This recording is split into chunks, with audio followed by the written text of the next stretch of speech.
नमस्कार, अमृताज किचनमध्ये आपलं स्वागत आहे। तर आपण आज विकतच्या बेसन पिठापासून स्पॉन्जी असा ढोकळा बनवतोय। त्यासाठी मी 1 ग्लास पाणी गरम करून घेतलंय, कोमट करून घेतलंय। त्याच्यामध्ये एक छोटा चमचा मी लिंबू सत्व किंवा सायट्रिक ॲसिड आपण ज्याला म्हणतो ते घातलंय।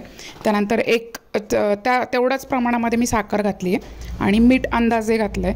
हे सगळं आपण मिक्स करून घ्यायचं आहे, जेणेकरून साखर आणि लिंबू सत्व पूर्णपणे त्याच्यामध्ये विरघळून जाईल पाण्यामध्ये।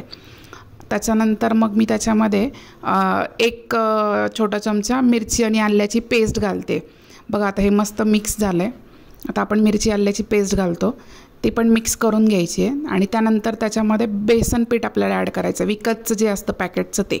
तर त्यामध्ये बसेल तितकं आपल्याला ते त्याच्यामध्ये ॲड करायचं आहे। कन्सिस्टन्सी अशी ठेवायची आहे, बघा लक्षात येतं आपल्याला की कसं ठेवायचं आहे। भज्याच्या पिठाप्रमाणे कन्सिस्टन्सी ठेवायची आपल्याला। त्यानंतर साईड बाय साईड मी एका प्लेटला तेल लावून घेते, ज्याच्यामध्ये मला ढोकळा सेट करायचा आहे। आणि इकडे मी कढईमध्ये पाणी उकळत ठेवलं आहे, त्याच्यामध्ये रिंग टाकली आहे जिथे आपल्याला ढोकळा शिजवून घ्यायचा आहे, वाफवून घ्यायचं आहे। आता मी 1 चमचा सोडा टाकला आहे, खाण्याचा जो आपला सोडा असतो तो टाकला आहे। सोडा टाकल्यानंतर पीठ असं फुलून येतं आणि पीठ असं फुलून आलं मस्त की बघा कसं मस्त फुलून आलं आहे की लगेच आपण त्या तेल लावून ठेवलेल्या प्लेटमध्ये आपल्याला हे मिश्रण टाकायचं आहे।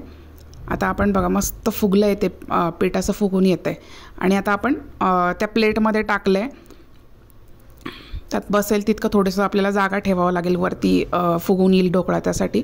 आणि टॅप टॅप केलं आहे मी, म्हणजे साईडला सगळीकडे इव्हनली स्प्रेड होईल।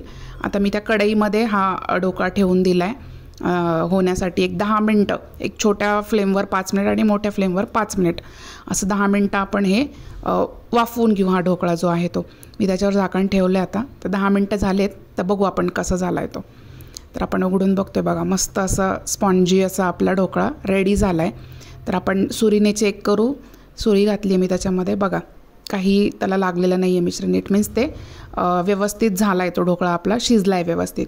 साईड बाय साईड मी फोडणी केली आहे, तेलावर मोहरी टाकली आहे, हिंग टाकलं आहे, जिरे टाकले, कढीपत्ता, हिरवी मिरची, कोथिंबीर आपण हे सगळं फोडणीमध्ये टाकतो आहे।